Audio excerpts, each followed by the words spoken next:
اعوذ باللہ من الشیطان الرجیم بسم اللہ الرحمن الرحیم رب اشرح لی صدری ویسر لی امری واحلل عقدۃ من لسانی یفقہوا قولی۔ بسم اللہ الرحمن الرحیم یا ایھا الذین آمنوا اتقوا اللہ وابتغوا الیہ الوسیلۃ وجاہدوا فی سبیلہ لعلکم تفلحون۔ صدق اللہ العظیم۔ بسم اللہ الرحمن الرحیم۔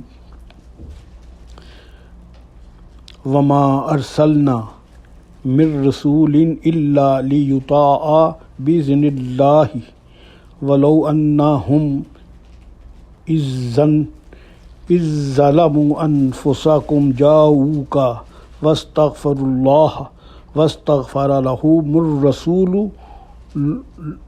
لوجدوا اللہ توابا رحیما۔ یہ میں نے 3 آیتیں کچھ پڑھی ہیں۔ پہلی آیت رب اشرح لی صدری، یہ سورۃ طٰہٰ کی ہے۔ پھر میں نے سورۃ المائدہ کی جس طرح پہلے آیت نمبر 35 اور اس کے بعد سورہ نساء کی آیت نمبر 65 64 جو میں نے پڑھی ہے، تو یہ اسی کا حصہ ہے جو کہ وسیلہ کی متعلق جو پچھلے 2 بیان ہوئے ہیں۔ وسیلہ کا تحقیقی جو ہے مقالہ، اسی کے سلسلے میں آج کی گفتگو ہے، اور یہ تیسرا حصہ ہے جو کہ نبی پاک صلی اللہ علیہ وآلہ وسلم کے در اقدس پر ریکارڈ کرانے کی سعادت حاصل کر رہا ہوں، اور یہ روضہ رسول صلی اللہ علیہ وسلم جہاں پر صاحب وسیلہ لکھا ہوا ہے اس کے قریب ہی، اور سامنے حضور صلی اللہ علیہ وآلہ وسلم کا گنبد خضرا نظر آ رہا ہے، تو اس پر ہم بیان کر رہے ہیں۔ یہ اللہ کی توفیق سے ہے کہ مدینہ شریف میں میری خواہش ہی کہ میں اس کو بیان کروں جو کچھ میری اندر موجود ہے۔ آج کی جو گفتگو ہوگی وہ تیسرا حصہ ہے، لیکن اس میں تھوڑی سی ذرا تصوف کی باتیں بھی ہوں گی اور علمی باتیں بھی ہوں گی۔ اللہ تعالیٰ مجھے سچ کہنے کی، آپ کو سچ سننے کی توفیق عطا فرمائے۔ جیسے ہم پہلے بیان کر چکے ہیں کہ وسیلہ کا مطلب کیا ہے۔ وسیلے کا مطلب قرب حاصل کرنا ہے، اور قرب جہاں سے بھی مل جائے وہاں سے آپ کو حاصل کر لینا چاہیے، اور جو اللہ کو ایسا قرب جو اللہ کے ہمیں قریب کر دے، وہ آپ کو میں نے ساری باتیں دہرا دی ہوئی ہیں۔ وہ نماز، روزہ، حج، زکوٰۃ، نیکی، میں نے پہلے بیان کر چکا ہوں۔ اس میں تقریباً 10,000 سے بھی اوپر چیزیں ایسی موجود ہیں جو کہ اللہ کے قریب کر دیتی ہیں، اور جس کو ہم وسیلہ سمجھتے ہیں۔ وسیلہ پہلے ہی ہم بیان کر چکے ہیں کہ وسیلہ کا مطلب یہی ہے کہ قرب حاصل کرنا، اور ہم لوگ سمجھتے ہیں، جو لوگ یہ سمجھتے ہیں کہ یہ شرک ہے وسیلہ سے طلب کرنا، تو یہ بات ان کی ٹھیک ہے کیونکہ انہوں نے سمجھا یہی ہے، تو پھر یہ ان کا قصور نہیں ہے۔ تو دراصل وسیلہ تو اللہ تعالیٰ نے قرآن پاک میں بتایا ہے کہ آپ وسیلہ تلاش کرو، تو یہ بات انہوں نے غلط سمجھی ہے کہ ہم وسیلہ سے مانگ رہے ہیں۔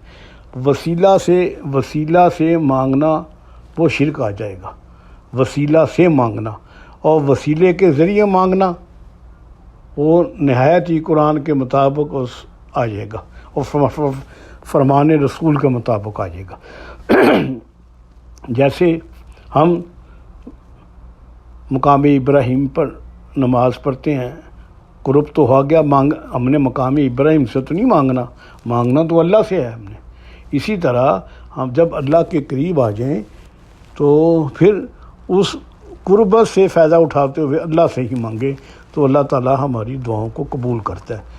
ہر نیکی جو اللہ کے قریب کر دے وہ وسیلہ کہلاتی ہے۔ یہ ایک ذہن میں بات بٹھا لیں، ہر نیکی تو آپ دیکھ لیں۔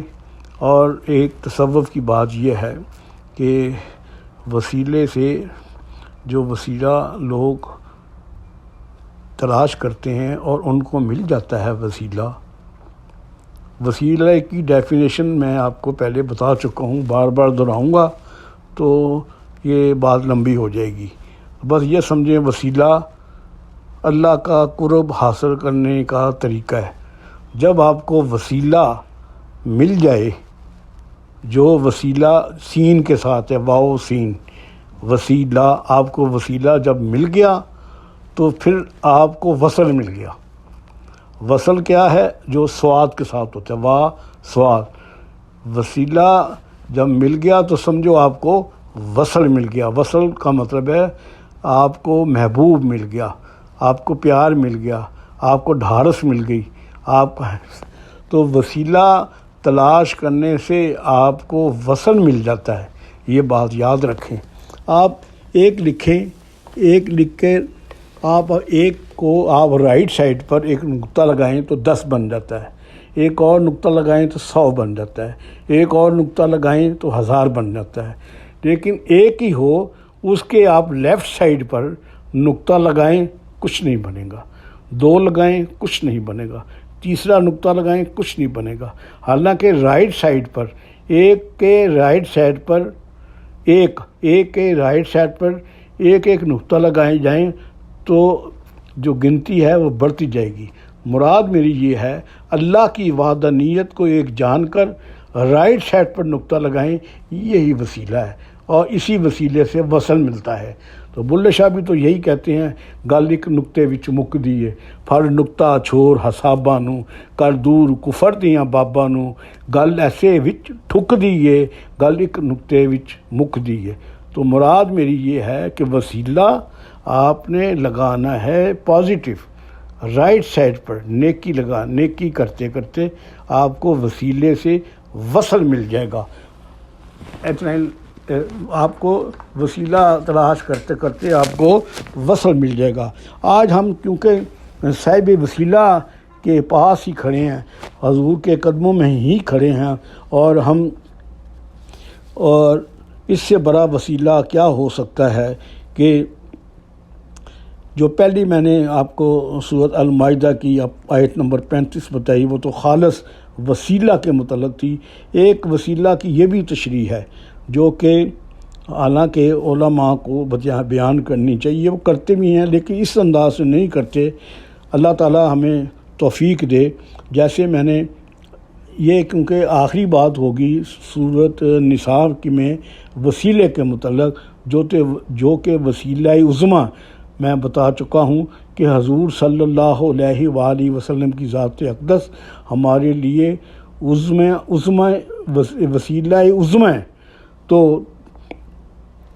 جیسے بہت سی حدیثیں ہیں، بہت سی قرآن پاک میں ہے، بار بار جگہ ہے وطیع اللہ وطیع الرسول، یہ بھی ایک وسیلے کی قسم ہے۔ کہیں کہا گیا کہ میں اگر یا رسول اللہ صلی اللہ علیہ وسلم آپ کی ذات کو نہ پیدا کرتا تو پوری دنیا نہ پیدا کرتا، تو یہ سارے جہاں آپ کے لیے ہیں، آپ کے لیے جان ہے تو جہان ہے، جان نہیں تو جہان نہیں۔ تو یہ تو حضور کی ذات اقدس ہے تو یہ پوری کائنات جگمگا رہی ہے۔ بلغ العلا بکمالہ کشف الدجی بجمالہ حسنت جمیع خصالہ صلوا علیہ وآلہ۔ اگر حضور نبی کریم صلی اللہ علیہ وآلہ وسلم کی ذات اقدس اس دنیا میں نہ ہوتی تو اللہ تعالیٰ نے کسی کو پیدا نہیں کرتا، وجہ کائنات بھی آپ بنے، تو ہمارے لیے وسیلہ عظمیٰ آپ سرکار صلی اللہ علیہ وسلم ہیں۔ اب ہم آتے ہیں وسیلے کی جو منبع آیت ہے اس کو بیان کرتے ہیں اور اس بیان کو پھر ختم کرتے ہیں۔ وہ ہے سورہ نساء کی آیت نمبر میں نے بتایا 63-64۔ وہ سورۃ نساء پارہ نمبر 5 میں اللہ تعالیٰ نے فرمایا ہے کہ وما ارسلنا، میں آپ کو نہ بھیجتا، من رسول، رسول کو، اللہ یطاع، کہ صرف آپ کی اطاعت، بإذن اللہ، اللہ کے حکم سے آپ کی اطاعت کرنے کے لیے آپ کو بھیجا ہے۔ تو صرف مغز قرآن، روح ایمان اور جان دین، مغز قرآن، روح ایمان، جان دین، ہست حب رحمت للعالمین۔ تو اللہ فرماتے ہیں کہ حضور کی محبت کے بغیر پھر یہ پوری جو دنیا ہے، انسانیت ہے، یہ پھر ابو لہبی ہے، یہ ابو لہبی ہے۔ پھر یہ علامہ اقبال نے کئی دفعہ اپنے شاعری میں اس کا لفظ کا استعمال کیا ہے۔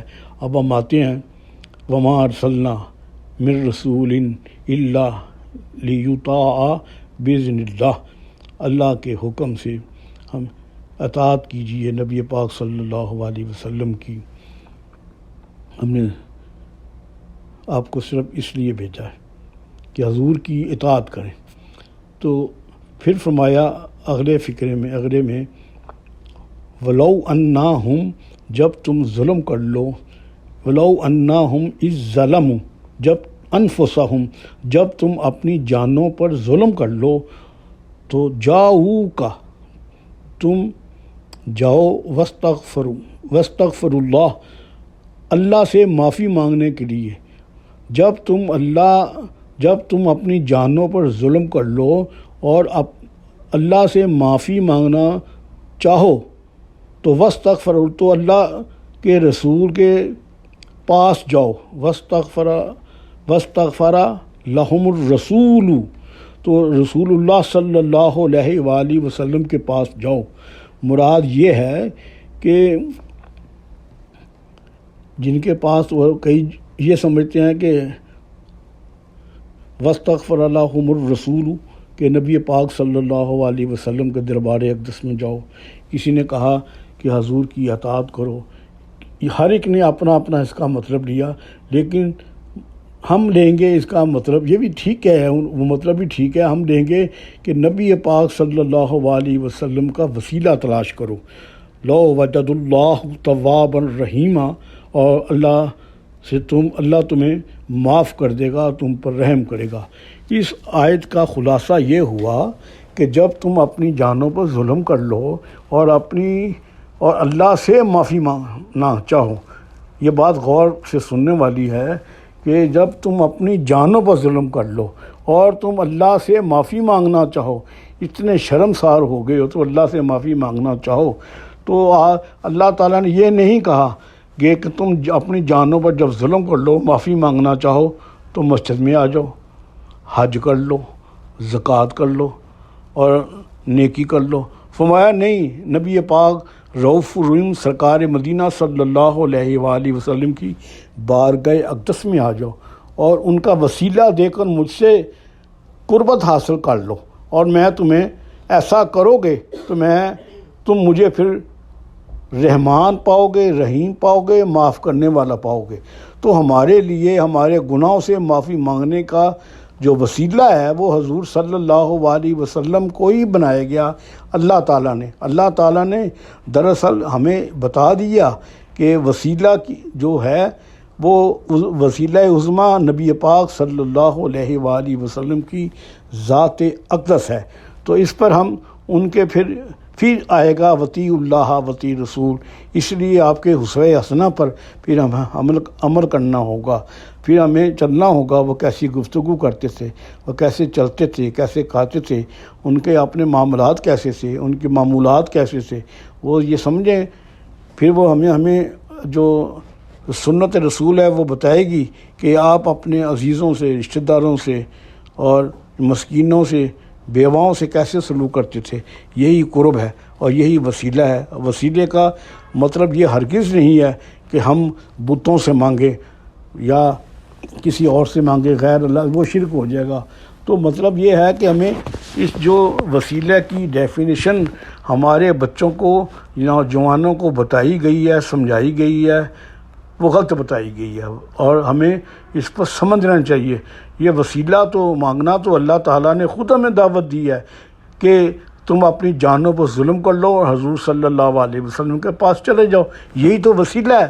اور ساتھ یہ بھی کہا ہے کہ مانگنا اللہ سے ہی ہے، یہ بھی ساتھ ہے، یہ وہ آپ کے لیے دعا کریں گے، اور جب تم میرے محبوب کے در اقدس پر جاؤ گے میں ویسے خوش ہو جاؤں گا کہ میں نے تمہیں معاف کیا۔ تو مطلب وسیلہ ہماری ذات کے لیے حضور صلی اللہ علیہ وسلم، اس لیے تو آپ کے مواجہ مبارک کے بالکل سامنے جو لکھا ہوا ہے وہی یہی تو لکھا ہوا ہے، صاحب وسیلہ، صاحب شفاعت، صاحب کوثر، صاحب رؤوف الرحیم، صاحب معراج، یہ الفاظ لکھے ہوئے ہیں مواجہ مبارک۔ تو سلطان بہو بھی ماشاءاللہ اللہ تعالیٰ ان کے درجات بلند کرے، وہ بھی تو کہتے ہیں کہ در مرشد دا خانہ کعبہ، مطلب یہ نہیں ہے کہ خانہ کعبہ یہی ہے، مطلب کہیں ان کے جیسا عزت والا، در مرشد دا خانہ کعبہ پر حج ضروری کریے۔ تو کہنے گے کہ آپ نے در مرشد دا خانہ کعبہ، کہ حضور نبی کریم صلی اللہ علیہ وسلم کا در اقدس یا اپنے استاد کا یا اپنے مرشد کا جو در اقدس ہے وہ اسی طرح عزت کرنی چاہیے جس طرح ہم خانہ کعبہ کی کرتے ہیں۔ تو در مرشد، یہ بھی کہا ہے کہ وہ جیسے ہم در مرشد خانہ کعبہ، تو اس کا مطلب یہ نہیں ہے کہ ہم نے در مرشد کے اس کو حضور کے در کو ہم نے خانہ کعبہ سمجھ لیا ہے، اب ہمیں حج کرنے کی ضرورت نہیں ہے، لیکن آپ نے ساتھ شرط بھی لگا دی، در مرشد خانہ کعبہ پر حج ضرور کریے، کہ حج ضرور کرنا پڑے گا، یہ نہیں ہے پھر در مرشد خانہ کعبہ پر حج ضرور کریے، تقوی رکھ محبوباں والا در چل دوبارہ ملیے۔ تو یہی وسیلہ ہے، مانگنا اللہ سے ہے۔ اب یہ گفتگو جو ہماری ہے وہ آخری لمحے پر ہے، اور یہی مدعا تھا، یہی بیان کیا ہے ہم نے، سب قرآن سے ثابت کیا ہے، اور اللہ تعالیٰ ہمیں سچ سننے کی، سچ کہنے کی توفیق عطا فرمائے۔ اللہ تعالیٰ اپنے حبیب پاک صلی اللہ علیہ وسلم کا جو آیات میں وسیلے کا ذکر کیا ہے اور اپنے محبوب کا ذکر کیا ہے، وطیع اللہ وطیع الرسول کا ذکر کیا ہے، اللہ کریم اس کے صدقے ہمیں اس پر عمل کرنے کی، اس کو سمجھنے کی توفیق عطا فرمائے، اور یہی ہمارے لیے صاحب وسیلہ ہیں۔ اللہ سے دعا ہے کہ نبی پاک صلی اللہ علیہ وسلم کے صدقے یہ جو دعائیں ہم کر رہے ہیں اس روضہ رسول جو اس وقت سامنے ہے، اور اپنے حبیب پاک کے جو لکھا ہوا ہے صاحب وسیلہ، اس کی طفیل ہمارا سننے والوں کا اور میرا بھی، میرے فیملی کا بھی سلام قبول فرمائیے، اور ہمارے لیے آپ قبر میں بھی ہمارے لیے وسیلہ بنیے، اور ہمارے لیے زندگی کے ہر معاملات میں ہمارے لیے یہ وسیلہ ہمارے لیے بنیے، اور ہمیں صحیح وسیلے کے معنی سمجھنے کی توفیق عطا فرمائے۔ اللہ کریم جو سننے والے ہیں، سنانے والے ہیں، ان سب کا سلام نبی پاک رؤوف الرحیم سرکار مدینہ صلی اللہ علیہ وآلہ وسلم کی بارگاہ میں پیش کیا۔ جتنی مرتبہ سنیں گے آپ کا سلام حضور کی بارگاہ میں پہنچے گا، کیونکہ مدینہ شریف میں رہ کر یہ بیان ہو رہا ہے، ہر وقت سلام آپ کی بارگاہ میں پہنچتا رہتا ہے، اور آپ سب کا بھی سلام۔ لقد جاءکم رسول من انفسکم عزیز علیہ ما عنتم حریص علیکم بالمؤمنین رؤوف الرحیم فإن تولوا فقل حسبی اللہ لا الہ الا هو علیہ توکلت وہو رب العرش العظیم۔ اللہ کریم حضور پاک کے صدقے ہماری حاضری کو قبول فرمائے۔ السلام علیکم۔